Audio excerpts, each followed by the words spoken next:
Ngayong araw, nag-grocery nga kami para makapaglibang-libang kahit hindi namin alam kung ano bang bibilhin namin. A day in our life as a young married couple living in Pampanga. Hey guys, it's Mrs. Castro back again with another mini vlog.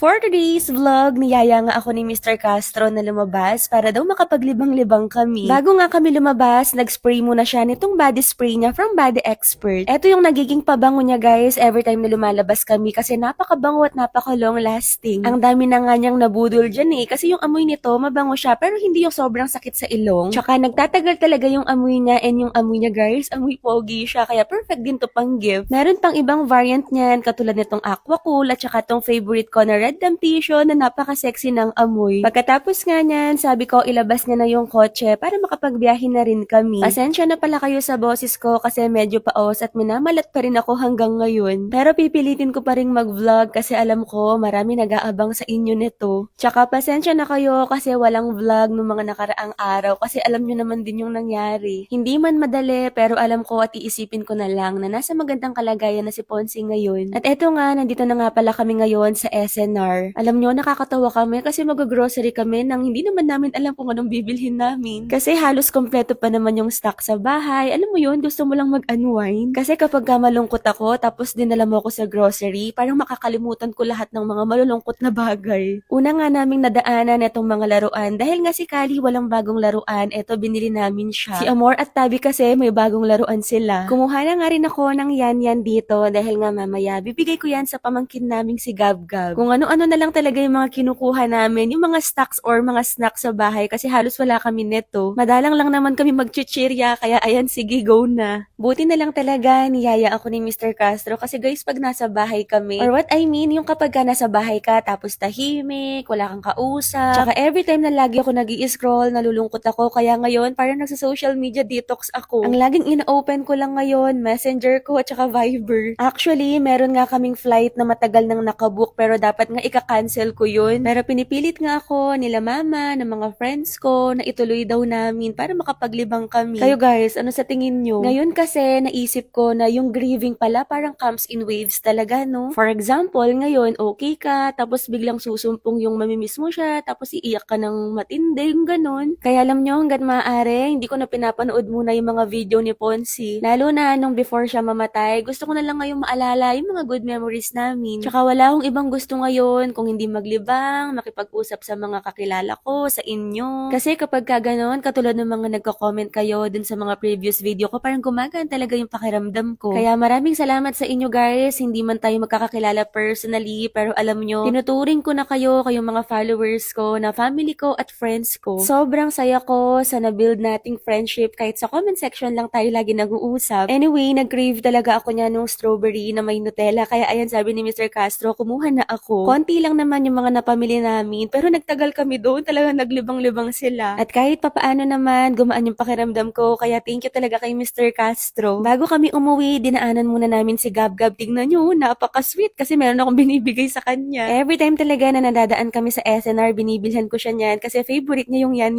na yan. At eto nga, pagpasok namin sa bahay, tignan nyo naman si Kali, excited sa laruan niya. Sobrang sarap bilhan ng laruan to guys kasi kahit simple lang, talagang na-appreciate niya. Pero kapag napagsawaan niya na yan, wala na siyang paki dyan. Dahil konti lang naman yung mga napamili namin and halos mga hindi naman to kailangan or snacks lang talaga dito sa bahay. Nilagay na namin agad sa mga lagayan nila. Bumili nga din pala kami ng bangus berry dahil magluluto ako niya next time. At pagkatapos nga naming mag-ayos dyan, napansin ko tong si Amor at saka si Tabi. Alam nyo, bumalik yung sweetness nilang dalawa. Before kasi guys, nung tatlo sila, ang close talaga dyan si Ponsi at saka si Tabi. At ngayon nga, etong si Amor, bumalik na ulit yung sweetness niya dito sa kapatid niyang si Tabi. Ang cute tuloy nila tignan. Sinindihan ko na nga muna tong kandila ni Ponsi dito sa mga susunod na araw yata. Makukuha na namin yung urn niya. At after nga nyan, magluluto na ako ng dinner namin. Pero nagtimpla na muna ako nitong Shepu Apo Juice. Sobrang laking na naging tulong nito sa akin lately dahil nga wala akong ganang kumain, ang hina ng appetite ko. Kapag ka kumain na ako ng konti or nagkalaman yung tiyan ko, sinasabayan ko rin ito para mabilis din akong mabusog. And nakatulong din kasi talaga to sa pagka-caldef ko noon dahil nga dati nasa 56 kilos yata ako. Sinasabayan ko rin siya ng Beauty White Capsule kasi perfect combo yung dalawa na yan and na-maintain ko na yung timbang ko na 49 to 50 kilos. Eto nga pala yung dinner namin ngayon guys. Alam ko bago to sa paningin nyo pero tara itatry natin kasi masarap daw to. Magluluto ako nung saba mackerel na lalagyan namin ng repolyo. First time kong itatry lutuin to kaya i-update ko kayo kung masarap talaga siya. Sabi kasi ng father-in-law ko masarap daw to. Nagisa lang ako ng bawang, sibuyas and then nilagay ko yung mackerel, nilagay ng patis and black pepper. Nung medyo kumukulo-kulo na, nilagay ko na yung repolyo and naglagay ako ng konting tubig. Saktong-sakto nga lang itong naluto ko kasi isang mangkok siya dahil nga dinner na din naman, pwede na to sa amin. Kayo guys, anong nailuto nyo ngayong lunch? And grabe guys, sobrang sarap nga niya. Parang ito na yung second favorite ko dun sa ginisang petchay na may itlog. Kaya kung napanood nyo tong video ko na to or vlog na to, itry nyo na bukas na bukas. Kasi tignan nyo naman, hindi naman siguro halatang masarap no? Nap-nap na nap-nap ni Mr. Castro. O diba, may bagong learning na naman tayo sa mga lulutuin nating ulam. After ng dinner, nagligpit na kami and then nagpunas-punas na ako dito. At after ko ngang magpunas dyan, bigla ako napatingin dito sa mga fur babies ko, tsaka ko sila kinis lahat. Kailangan talaga nating i-cherish ang bawat moment na kasama natin sila. Kasi alam nyo naman, yung buhay ng mga fur babies natin, hindi kasing haba ng buhay natin. Only fur parent lang ang makaka-relate kung gaano kasakit mawalan ng isang alaga na tinuring mong parang anak. Kaya ngayon, kung napapanood mo tong video na to, lapitan mo yung fur babies mo, i-kiss mo, i-hug mo, habang nandyan pa sila. Grabe no, paano natin i-explain yung pakiramdam na ganito dun sa mga taong walang alagang pusa or aso. Anyway, after nyan, tumambay kami sa sofa para panoorin yung Tony Talks nila Kamangyan. Kaya naman, hanggang dito na lang muna guys for today's vlog. Thank you for watching. See you on my next one. Bye!